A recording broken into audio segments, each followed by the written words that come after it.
Kecintaan kepada kitabullah, kepada Al-Quran penting betul untuk ditanamkan agar supaya iman kepada Quran bukan hanya kepada fisiknya Quran, tapi terhadap isinya, dan ada keinginan untuk mengamalkan Al-Quran dalam kehidupan pribadi, berkeluarga, serta berbangsa. Iman kepada Rasulullah, iman kepada hari kiamat dan kehidupan sesudah hari kiamat, termasuk iman kepada takdir Allah atau yang disebut dengan iman kepada Allah. Ya ayyuhalladzina amanu, wahai orang yang beriman, yang sempurna imannya, rukun iman yang keenam ini betul-betul ia yakini secara baik dan benar. Kemudian Allah memerintahkan kepada kita, ittaqullah, bertakwalah kamu kepada Allah Subhanahu wa taala, atau takutlah kamu kepada Allah dengan cara kerjakan seluruh perintah-perintahnya dan jauhi seluruh larangan-larangan. Kerjakan perintah-perintah Allah, tinggalkan larangan, dari perintah yang paling kecil sampai perintah yang paling besar. Begitupun dengan larangannya, dari larangan yang paling kecil sampai larangan yang paling besar. Larangannya Allah kita jauhi, perintah Allah kita patuhi. Bapak-bapak, ibu-ibu, alhamdulillah, walaupun suasana pagi ini agak dingin di wilayah Sengker, hujan, suasana agak dingin, tapi karena sholat subuh itu perintah Allah, thalabul ilmi itu perintah Allah, alhamdulillah, Allah berikan kekuatan kepada kita untuk mampu melangkahkan kaki kita menuju masjid Allah, menuju masjid. Ngapain? Sebagai wujud tunduk dan patuh kepada Allah Subhanahu wa taala. Alhamdulillah, Allah berikan nikmat iman ini, nikmat Islam ini, nikmat takwa ini. Harapannya sebagaimana yang Allah nyatakan, wa la tamutunna illa wa antum muslimun. Janganlah kalian meninggal dunia kecuali dalam keadaan Islam atau mustaqim kepada Allah Subhanahu wa taala.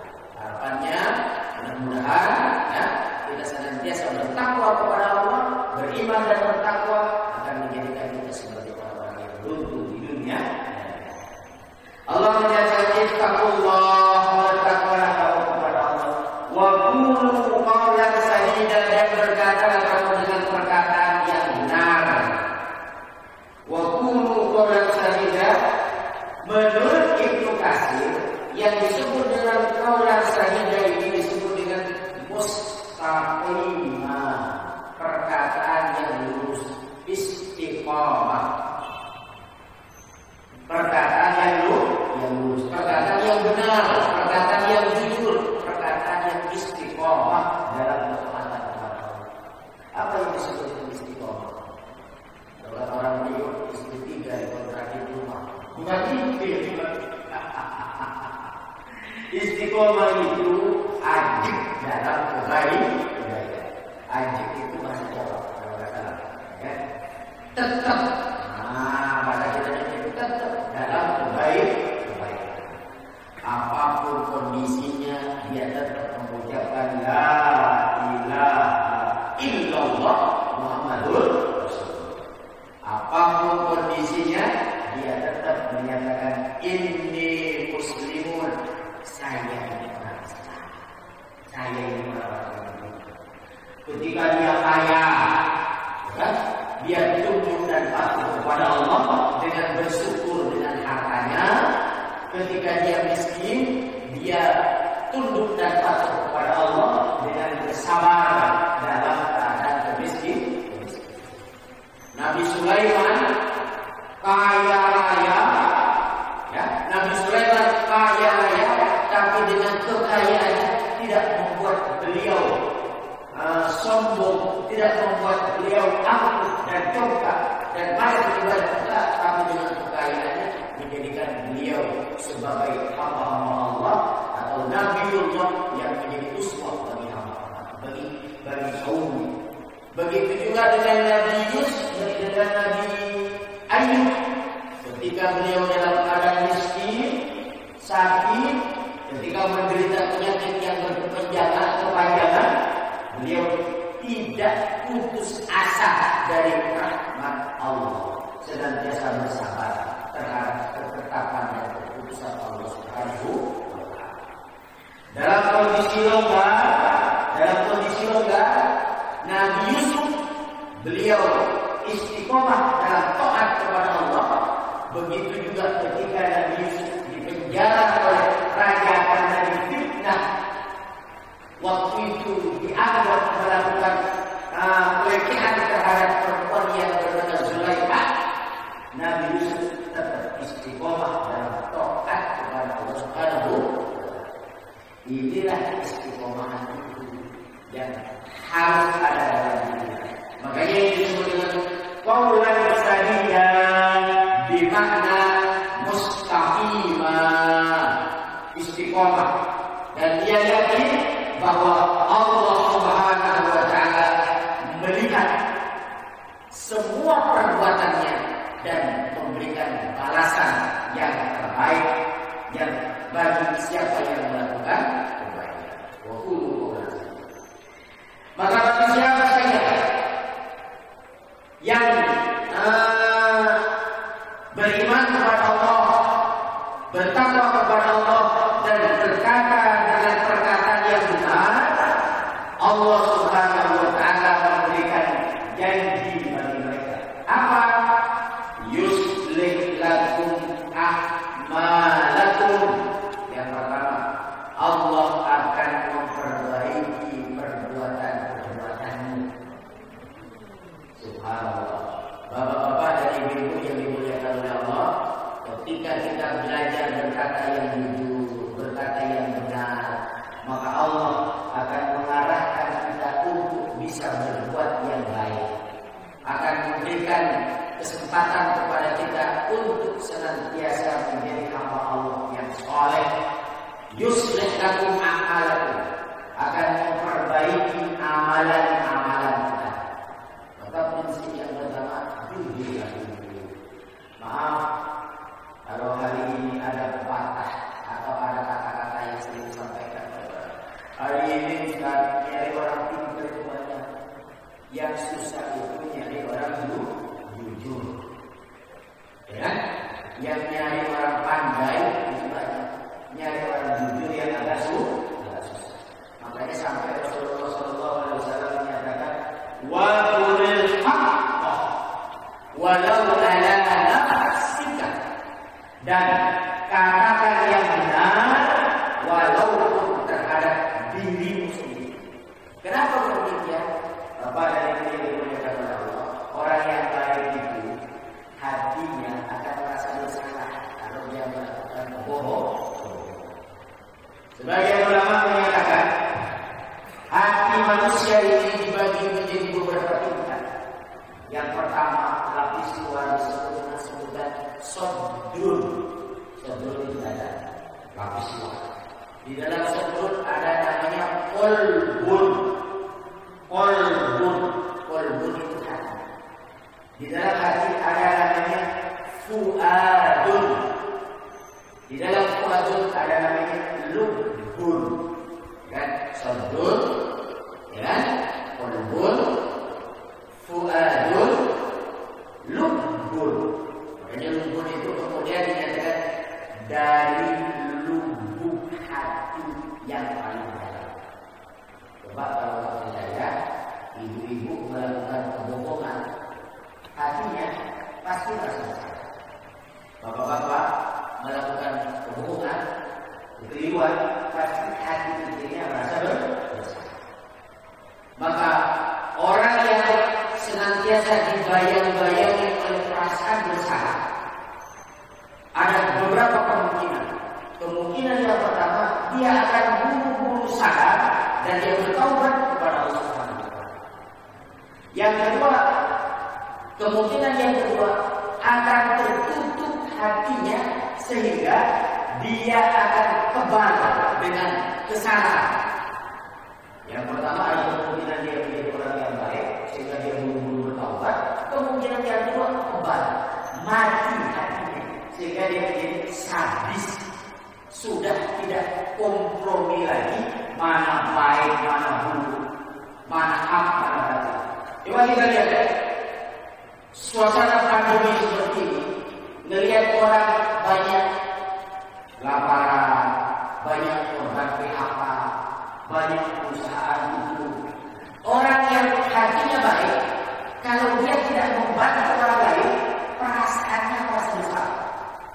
Sehingga dia berusaha untuk memberikan bantuan, memberikan kebaikan, memberikan amal soleh. Tapi orang yang hatinya busuk karena sudah mati hatinya, jangankan memberikan bantuan yang ada maunya dibilang. Kenapa sih ya? Kok masih ada orang yang tega? Karena ada orang ngomong begitu. Di saat-saat seperti ini, orang-orang miskin masih aja diambil hartanya. Kenapa ya kok ada orang yang tega begini? Sebabnya hatinya terlalu sering melakukan kebohongan, sehingga rasa yang ada di dalam lubuk hati hilang. Ibu-ibu pada anaknya, jangankan anaknya jatuh patah, dia nangis begini. Anaknya yang kecil aja ibu-ibu yang hatinya lembut akan spontan dari mana suara anaknya diambil dan diberikan kepada. Tapi bagi yang sudah biasa dicuekin nangis salah.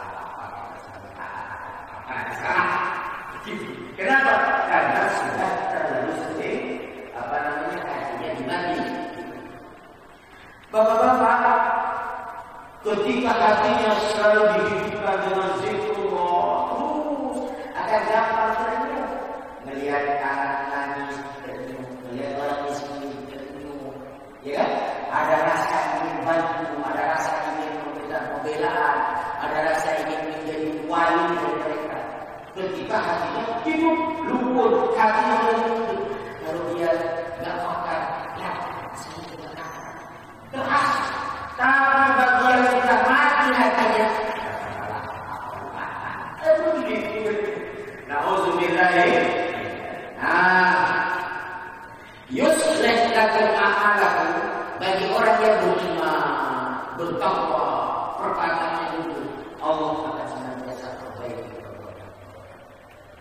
Maaf Bapak dan Ibu, ya kan? Orang yang bisa memenuhi panggilan Allah dengan panggilan Allah, orang yang senang berinfak dan bersedekah, orang yang senang bersilaturahmi, orang yang senang bertutur kata yang baik, itu adalah ciri Allah memperbaiki perbuatannya. Kalau kita sering ditanya, pengen punya anak yang soleh, pengen, maka tips untuk mempunyai anak yang soleh, bagaimana? Perbaiki imannya, perbaiki ketakwaannya, dan perbaiki perkataannya, penuhi dengan kejujuran. Insya Allah anak-anak kita akan bangkit dan tumbuh menjadi generasi yang soleh. Allah akan bimbing dan arahkan kita untuk senantiasa mengikuti kebaikan. Makanya ada pepatah, bukan pepatah, kata-kata hikmah. Agak sulit ngasih tahu kepada lalat bahwa bunga itu wangi dan indah. Agak sulit ngasih tahu ke lalat bahwa bunga itu wangi dan indah. Kenapa?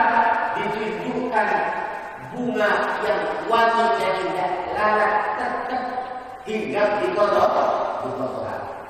Begitupun para tawon, nggak usah ditunjukkan mana bunga yang indah dan wangi, tapi tawon senantiasa mencari. Kenapa demikian? Senantiasa oleh Allah Subhanahu wa Ta'ala, telinganya, pandangan matanya, penciumannya mencari sesuatu yang indah. Begitupun lalat senantiasa yang bau. Maka hari ini kita semua dipilih oleh Allah, diberikan yuslih lakum a'malakum, bersyukurlah kita kepada Allah dan perbaiki dan amal soleh kita biar semakin hebat. Wa yaghfir lakum dzunubakum, dan Allah akan mengampuni dosa-dosa kalian. Subhanallah. Bapak dan Ibu yang dimuliakan oleh Allah, maaf. Kita ini bukan makhluk suci, ya. Kita ini bukan malaikat. Kita punya pikiran, punya akal, punya hati, dan punya hawa nafsu. Setiap waktu, setiap saat ada maksiat yang sering kita lakukan. Dalam kitab Sulamul Taufiq bab terakhir itu dibahas macam-macam maksiat. Ada maksiat hati, ada maksiat mulut, ada maksiat mata, ada maksiat tangan, ada maksiat perut, macam-macam. Yang ketika maksiat-maksiat itu dilakukan oleh kita akan mengundang murka dan azab Allah, atau masalah lainnya akan mendatangkan dosa. Maksiat mulut banyak, maksiat mata banyak. Seperti yang saya bilang, dilihat dosa, gak dilihat di depan mata, gak dilihat sayang, gak dilihat bagus, mata, telinga, setiap waktu kita mendengarkan gosip di depan, di rumah ada TV, ada gosip fitnah. Di handphone ada grup WA, ada Facebook, ada Twitter yang kita ikuti. Isinya fitnah. Dan itu pornografi, pornografi. Dia masih kuping, luar biasa. Jarang kita pulang ke rumah, anak kita sedang melanjutkan bacaan Quran. Datang ke sebuah kampung yang terdengar nasihat bacaan Quran. Yang ada apa? Musik, obrolan sana sini. Bahkan mohon maaf, kajian atau taklim seperti ini, kalau ustaznya nggak lucu, nggak rawat, dibilang apa? Garing. Nggak asik ustaz, kenapa? Garing, lucu. Sampai segitu. Makanya ada yang bilang ustaz itu harus menjadi tuntunan, bukan menjadi tontonan. Ini idealnya. Tapi hari ini dibalik, ustaz itu menjadi tontonan, bukan tuntunan. Allah Akbar. Jadi wa yaghfir lakum dzunubakum, dan Allah akan mengampuni salah-salah. Bapak dan Ibu yang dimuliakan oleh Allah, orang yang baik itu bukan orang yang tidak pernah punya salah, tapi orang yang pernah punya salah, kemudian dia sadar terhadap kesalahannya dan dia istighfar, minta ampun kepada Allah dan bertaubat kepada Allah Subhanahu. Makanya insyaallah kita istiqomah minta ampun kepada Allah, perbanyak baca istighfar. Wakil dalam penjelasan yang lain, Rasulullah itu senantiasa beristighfar.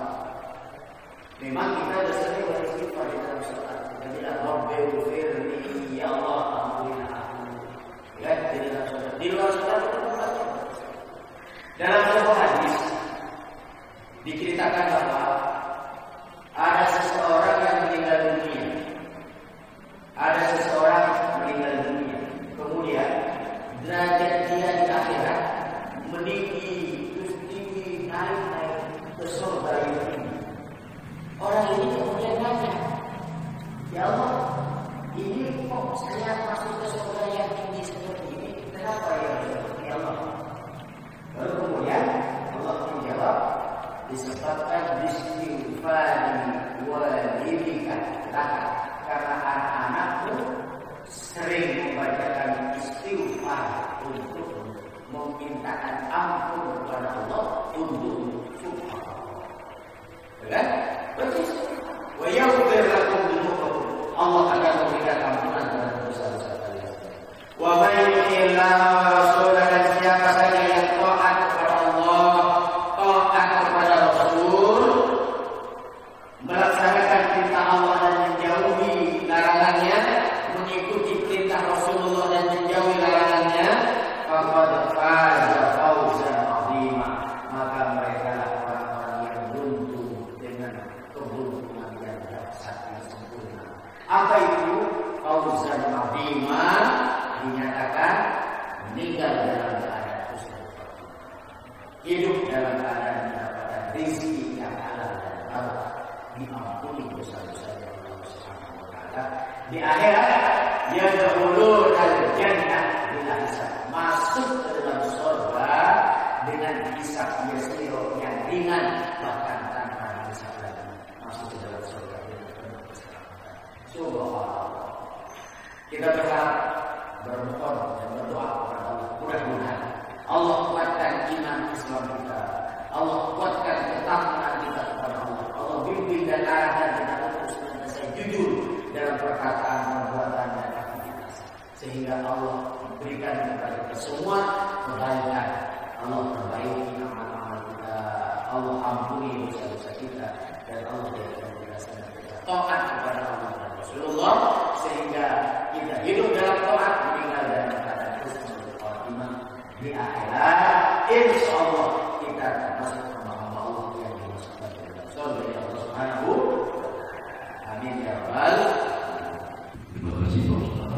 Kursi bahasa Indonesia di mana ada bahasa mengenai lima alam dan alam rahim, alam dunia, alam barzah dan alam akhirat. Mengenai juga selanjutnya ada akhir balik setelah dari alam ada akhir balik wajib, sunnah, makruh, mubah, haram, dan ada iman, ada percaya kepada Allah, malaikat, kitab Allah, Rasul, takdir dan akhirat. Yang terakhir mengenai di dalam ada sobrun, qawbun, wa'adun dan nufun. Nah, untuk bapak-bapak dan ibu-ibu yang ingin bertanya berhubungan dengan bahasan hari ini mengenai surah Al-Anzal ayat 70 sampai 71, silakan. Bapak dan Ibu yang dimuliakan oleh Allah, saya ulangi tadi yang kita bahas surat Al-Ahzab ayat 70-71 yang sempat sampai di rumah, silahkan review atau buka ulang membaca tadi. Insya Allah bisa kita amalkan dalam kehidupan kita. Mudah-mudahan Allah memberikan kemuliaan di dunia dan di akhirat, karena kita memiliki yang soleh, keluarga kita menjadi keluarga yang taat kepada Allah Subhanahu wa ta'ala. Kita tutup tahlil pada pagi hari ini dengan doa majelis. Subhanallahumma wa bihamdika asyhadu an la ilaha illa anta astaghfiruka wa atubu ilaik. Assalamualaikum warahmatullahi wabarakatuh. Terima kasih.